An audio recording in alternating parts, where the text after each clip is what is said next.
پھر صاحب یہ سوال ہمیں ریاض احمد طاہر صاحب ابڑو سندھ سے، ہمارے مستقل جو ہے ویورز اور لکھنے والے اور بڑی باقاعدگی سے پروگرام میں شامل ہونے والوں میں سے ہیں، ان کی طرف سے موصول ہے۔ وہ کہتے ہیں صدقہ اور خیرات میں کیا فرق ہے؟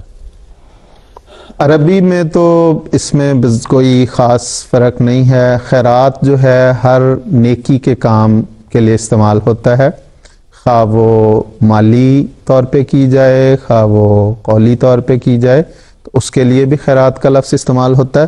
اور صدقہ جو ہے وہ صدق سے نکلا ہے، تو اس کے لیے بھی عام طور پہ یہ مالی قربانی کے لیے آتا ہے، لیکن احادیث میں ذکر و اذکار کے لیے، تسبیحات کے لیے، نیک کاموں کے لیے یہ صدقے کا لفظ استعمال ہوتا ہے۔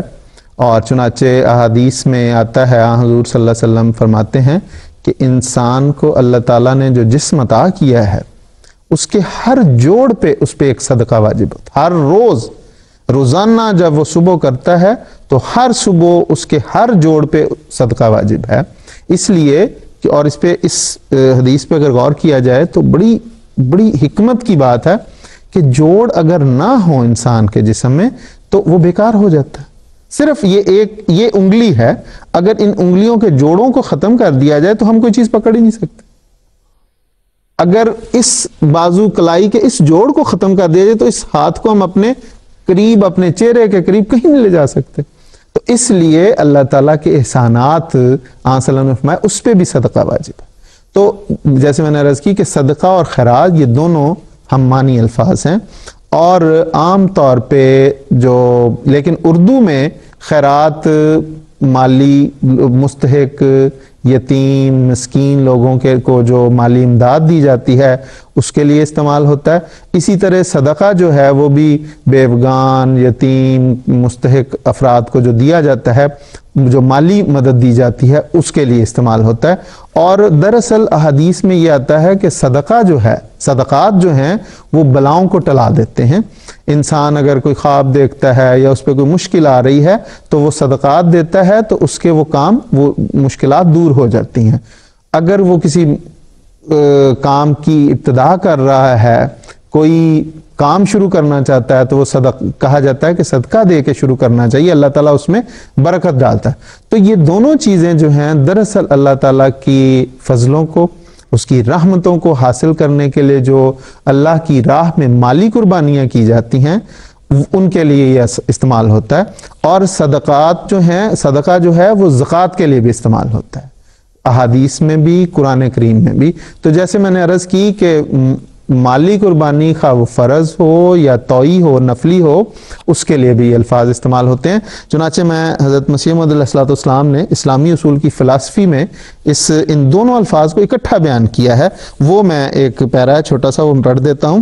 حضور فرماتے ہیں کہ خیرات اور صدقات، دونوں بات آ گئی، خیرات اور صدقات وغیرہ پر جو مال دیا جائے اس میں یہ ملحوظ رہنا چاہیے کہ پہلے جس قدر محتاج ہیں ان کو دیا جائے۔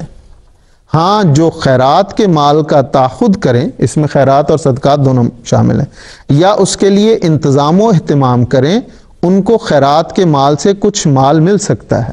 یعنی زکوٰۃ کے والعاملین علیہ قرآن کریم کا جو حکم ہے، یعنی جو اس کو اکٹھا کرنے والے ہیں ان کو بھی اس میں سے انتظام جو کرنے والے ہیں ان کو بھی ان میں سے ان کے تنخواہیں دی جا سکتی ہیں سارا۔ اور نیز کسی کو بدی سے بچانے کے لیے بھی اس مال میں سے دے سکتے ہیں۔ ایسا ہی وہ مال غلاموں کے آزاد کرنے کے لیے اور محتاج اور قرض داروں اور آفت زدہ لوگوں کی مدد کے لیے بھی، اور دوسری راہوں میں جو محض خدا کے لیے ہوں وہ مال خرچ ہوگا۔ تو یہ دراصل ہے دونوں خیرات اور صدقات دونوں ہم معنی ہیں۔ ہاں، ہمارے پنجابی معاشرے میں، پاکستان کے معاشرے میں، شاید انڈیا کے معاشرے میں بھی یہ ایک تصور ہے کہ شاید صدقہ اس مال کی قربانی کو کہا جاتا ہے جو کوئی بلا آ رہی ہو تو اس کو ٹلانے کے لیے، اور جس کو وہ صدقہ دیا جاتا ہے وہ مشکل وہ بلا اس پر چلی جاتی ہے۔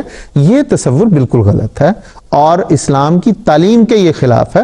صدقہ تو اللہ تعالیٰ کی خوشنودی حاصل کرنے کے لیے، یا خیرات اللہ تعالیٰ کی رضا حاصل کرنے کے لیے انسان کسی مالی مستحق کو، کسی ضرورت مند کو دیتا ہے، اور اس کے نتیجے میں وہ اس کی دعا حاصل کرتا ہے، وہ اس کو دعا دیتا ہے کہ تو نے میرا یہ مشکل دور کی ہے، تو نے میری یہ مالی مشکل دور کی ہے، اللہ تعالیٰ تمہاری مشکلات دور کرے.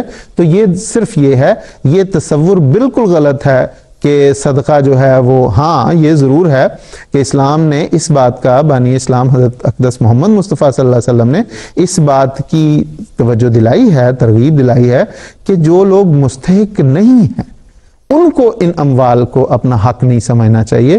اور سب سے بڑھ کے حضور صلی اللہ علیہ وسلم نے اپنی ذات اور اپنے اہل کے لیے اور اپنی نسل کے لیے اس کو اس لیے پسند نہیں کیا. مثلا احادیث میں آتا ہے کہ زکوٰۃ کے اموال آئے ہوئے تھے تو حضرت امام حسن یا غالباً حضرت امام حسین نے وہ ایک کھجور اٹھا کے اپنے منہ میں ڈال لی.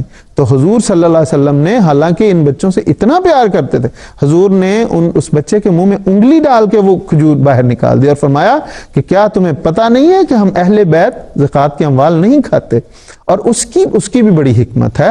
دراصل اہل بیت حضور صلی اللہ علیہ وسلم اور آپ کے اہل تو اس مال کو اکٹھا کر کے لوگوں تک پہنچانے والے تھے، اور حضور نے اس احتیاط کے مد نظر کہ کہیں یہ اکٹھا کرنے والے اس کو اپنا حق نہ سمجھ لیں اور دوسرے لوگوں کا حق نہ مارا جائے، اس لیے اس دائمی ایسا حکم دے دیا کہ تاکہ ہمیشہ کے لیے اپنے آپ پہ وہ، اپنے آپ کے لیے، اپنے آنے والی نسل کے لیے وہ منع کر دیا تاکہ وہ مستحق لوگوں کو پہنچے.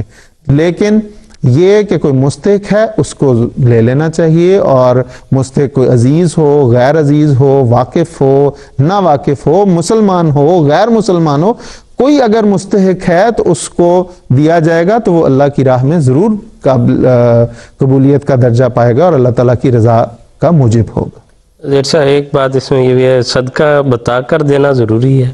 ضروری نہیں ہے. صدقہ اگر آپ سمجھتے ہیں کہ کوئی مستحق ہے اور اس کا پتہ ہے، اس کی عزت نفس ہے، لیکن وہ اگر آپ اسے نہیں دیں گے تو وہ تو بیچارہ ہلاک ہو جائے گا، اس کی ضرورت اتنی اس کو ہے کہ وہ مشکل میں پڑ جائے گا، تو اسے دے دینے میں کوئی حرج نہیں، ضروری نہیں ہے. میں نے جیسے عرض کی کہ انما الاعمال بالنیات، اللہ تعالیٰ سے آپ نے اجر لینا ہے، آپ اس کو دے دیں بس. ٹھیک ہے، شکریہ، جزاکم اللہ خیر.